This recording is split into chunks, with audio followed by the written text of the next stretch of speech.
പരിഹാസങ്ങളും ദുരിതങ്ങളും താങ്ങുവാൻ ത്രാണിയില്ലാതെ, പരിഹാസങ്ങളും ദുരിതങ്ങളും താങ്ങുവാൻ ത്രാണിയില്ലാതെ പകച്ചു നിൽക്കും മനുഷ്യ, നീ ഒരു വേള പറയൂ യാതും ദൈവം.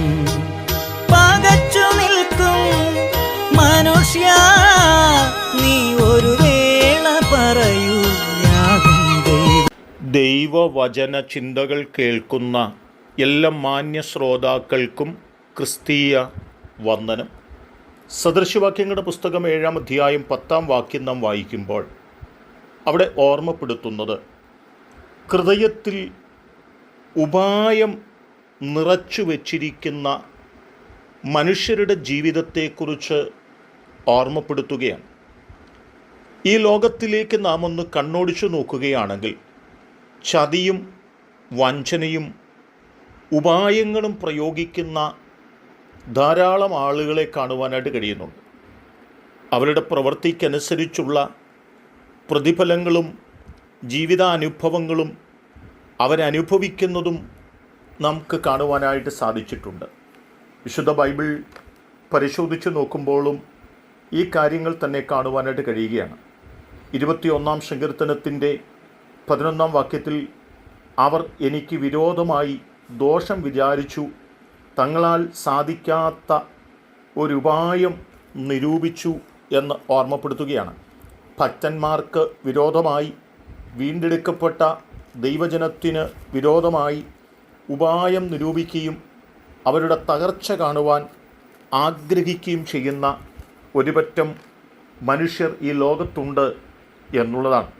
83-ാം സങ്കീർത്തനം വായിക്കുമ്പോഴും അവർ നിൻ്റെ ജനത്തിൻ്റെ നേരെ ഉപായം വിചാരിക്കുകയും നിൻ്റെ ഗുപ്തന്മാരുടെ നേരെ ദുരാലോചന കഴിക്കുകയും ചെയ്യുന്നു എന്നുള്ളതാണ്. ഭക്തിയോടെ ജീവിപ്പാൻ ആഗ്രഹിക്കുന്ന ഓരോ വീണ്ടെടുക്കപ്പെട്ട ദൈവമക്കളും അവരുടെ ജീവിതത്തിനകത്ത് ചിലരുടെ ഉപായങ്ങൾക്കകത്ത്, ചില തന്ത്രങ്ങൾക്കകത്ത്, ചില ചതികൾക്കകത്ത് ചെന്നുപെടാറുണ്ട് എന്നുള്ളത് സത്യം തന്നെയാണ്.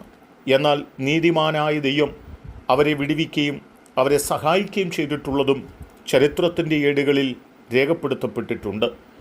എസ്തേറിൻ്റെ പുസ്തകം 9-ാം അധ്യായം 24-ാമത്തെ വാക്യത്തിനകത്ത് നമുക്ക് വായിക്കുവാനായിട്ട് കഴിയുന്നത് ഹാമാൻ യഹൂദന്മാരെ നശിപ്പിക്കേണ്ടതിന് അവരുടെ നേരെ ഉപായം ചിന്തിക്കുകയും അവരെ നശിപ്പിച്ച് മുടിക്കേണ്ടതിന് പൂരെന്ന ചീട്ട് ഇടുകയും ചെയ്തതായ ചരിത്രമാണ്.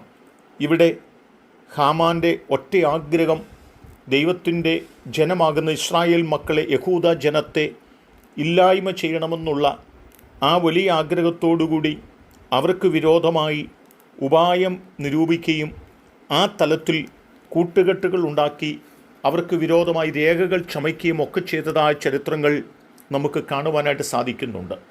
എന്നാൽ ദൈവത്തിൻ്റെ ജനമാകുന്ന യഹൂദ ജനത്തെ ഇല്ലായ്മ ചെയ്യുവാൻ ശത്രുവായ ഹാമാന് കഴിഞ്ഞില്ല.